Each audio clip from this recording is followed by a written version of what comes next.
Hello everybody and welcome back to another video. So in this video, I'm going to be going over why I think Tesla just hit the bottom and it's about to go all the way back to all-time highs very shortly, and why I think they're going to absolutely smash through their delivery estimates, which is going to obviously give them the push that it needs to get back up to those all-time highs. And in this video, I'm going to be going over some news and a lot of rumors really that came out today. And in addition to these rumors, I'm going to be going over the technicals and why I think they're going to smash their deliveries. So without further ado, let's get right into it. So first thing that we have is actually some concrete news, which is that Tesla is creating a new production line at a Nevada building not far from its Gigafactory in Nevada, which wants to start producing semi-trucks at a rate of 5 per week. And I realize that's really not high, and it's not going to add much to their bottom line. However, it is still something, and it's kind of the first bit of real progress we've seen towards the semi-truck. And this is actually really good news because the semi-truck, the reason why Tesla is so far behind on their semi-truck deadline for actually producing the semis is because of how many battery cells you actually need to produce a semi-truck, because it's a huge vehicle. So for that reason, you need a lot of battery cells. And the problem is Tesla doesn't have so many battery cells to be producing so many semi-trucks. So that's why they are having issues with starting semi-truck production. And this is good because this is kind of almost like a pilot production, I would say, where it's like very base level production, just so that Tesla can kind of get the production process rolling. And while they have a low amount of production, they can sort of test things out, see which production processes are better for semi-trucks, see which are worse. So I think this is a pretty good piece of news, and I think people maybe don't give enough credit to this piece of news. Even though it's only 5 semi-trucks per week, it is still significant for getting semi-truck production rolling. Next piece of, well, I wouldn't really call this news, I would almost call it a rumor, but it kind of is a rumor. And the rumor or report that we have is that Tesla and Toyota are planning to restart a SUV partnership, and with this SUV partnership would jointly develop a small electric SUV platform. Which I think the reason why they're really doing this is, I'm not entirely positive with this, so correct me if I'm wrong, but I think it has something to do with tariffs in Japan. So with this partnership, if they're able to, actually get this partnership to close, I believe that it has something to do with them being able to bypass tariffs in Japan so that they can sell more vehicles in Japan. Of course, it's good news because, the more cars they sell, the better, obviously. And, Japan, I'm sure, is a great market for Tesla vehicles because, Japan has a very, at the moment, their economy maybe isn't as strong as it used to be in many ways because they have an aging population. But I'm sure that the population there has a pretty large amount of buying power because of the old population, and I'm sure people in Japan are able to buy cars like Teslas. Maybe not everybody, but I'm sure there's a good segment of the population that can afford Teslas. So it's a new market for Tesla to expand into. So good news, obviously. And this is really a rumor, but Tesla's Cybertruck, right, the Cybertruck, could begin production as early as June, which is quite a bit ahead of schedule.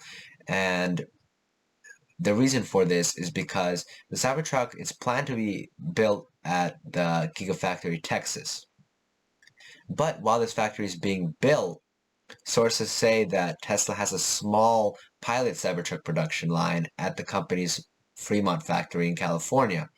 And in addition to this, people who are working on this production line in California were asked to prepare to be able to move to Texas in June to begin production. So we're now finding out that production of the Cybertruck could begin as early as June, which is really actually good news. This is by far, I think, the best news out of all of these. I mean, it's kind of a rumor, but if this rumor is true, it's very good news because the Cybertruck has, I believe, 700,000 or 800,000 pre-orders unofficially, and that is literally more vehicles than they sold in the whole of last year. So if they can really start delivering a significant amount of vehicles this year, that's a huge addition to their bottom line. Absolutely massive. And I'm sure Cybertrucks are actually probably going to be pretty profitable vehicles to sell just because, at least from the early figures, back when Cybertruck first started selling, most of the Cybertrucks that were ordered were dual motor and tri-motor trucks. And dual motor and tri-motor trucks are obviously going to be much higher margin because they're more expensive vehicles.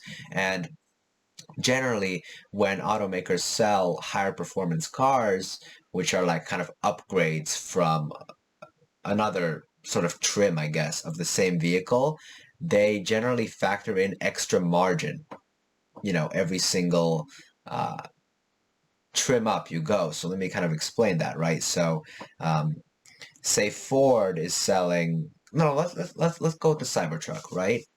So the Cybertruck, I think the base model is $40,000, and let's assume that they make $10,000 profit on.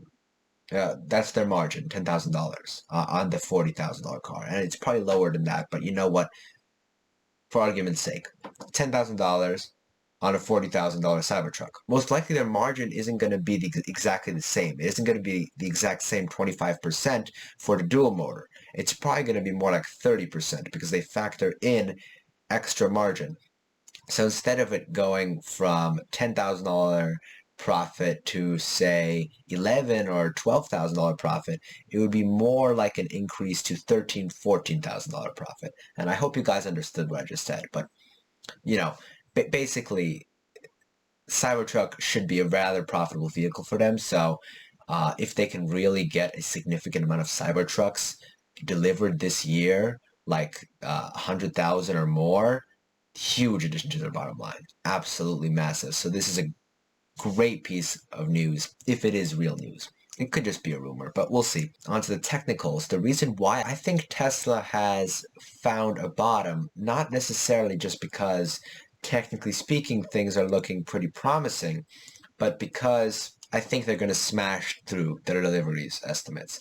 And the reason for this is that analysts are really lowballing at this time, in my opinion, because analysts have expectations of only 168,000 vehicles delivered this quarter, which is less than last quarter's, which, I mean, I guess could make sense because Tesla has, had chip shortages and whatnot. But if you think about it, if I remember correctly, only 2 days were the factories shut down because of chip shortages. And 2 days can impact the production that severely, right? So I don't think that the actual impacts of this chip shortage are going to be as large as analysts really are predicting. And in addition to this, I don't think analysts are factoring in fully that Model Y is ramping up production very quickly because analysts, I believe, right now are going off of January and February car registrations.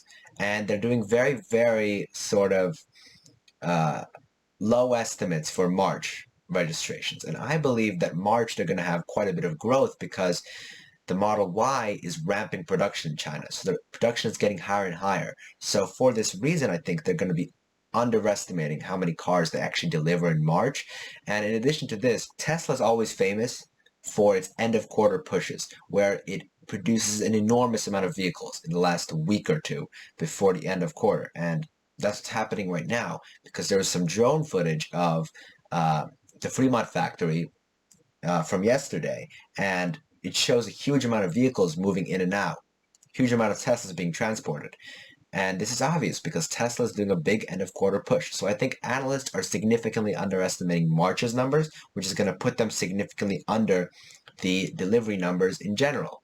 Now, you might be thinking, okay, well, how much could they really be underestimating March's numbers? I think they're underestimating March's numbers by 10,000 vehicles or more. And the reason for this is that last quarter, as an example, Tesla was not even at record deliveries before the last 2 weeks, the end of quarter push, right? They were at 100, they weren't even at 112,000 vehicles delivered yet. But in the last 2 weeks, they went from 112,000 vehicles delivered for the quarter to 140. So I think they're going to have a huge end of quarter push, and that's going to make the numbers much, much higher than what analysts are predicting. So what impact do I think this will have? I think there are two scenarios. Either we rocket up tomorrow and probably break through really like all the resistances. I think this is actually a potential scenario where tomorrow we end the day at maybe, I don't know, 650, 660, maybe even 670. And then when deliveries come out, the next trading day, I think we're going to rocket past this trend line here, and throughout the rest of the next week, I think we're going to hit maybe 700, maybe even 750, 760. So I think that that's one scenario. Another scenario is that tomorrow we come down right at the open. Then after the deliveries report, we rally, hit this resistance, come down briefly, and then rocket past. So I think that these are two very likely scenarios. Of course, there is a chance that Tesla goes down if the deliveries announcement is bad. However, I highly doubt this because, well, I already explained why I think they're going to beat their deliveries estimates. And yeah, I think that just about sums up this video. So I am very bullish on Tesla. I have been since 2018. I've been holding the stock since then. I've sold some shares over time, but barely any, and I've been selling less and less as time goes on. And now I don't think I'm going to ever sell another share of Tesla again for maybe another 5-10 years. I don't know. But anyways, I'm a long-term believer in this company, and even if this quarter is bad, I'm just going to use that as an opportunity to buy more shares. And I suggest you do that the same. I suggest you do the same thing for any company that you love. Which fundamentals aren't changing, because if the stock's going down but the fundamentals are still good, why not buy? That's my mentality for stock trading and investing, and I think that's a great mentality to go by, and that's what I'm going by right now with Tesla. And you guys can comment down below if you agree with this mentality or not, and I'm going to see you guys next time. Peace.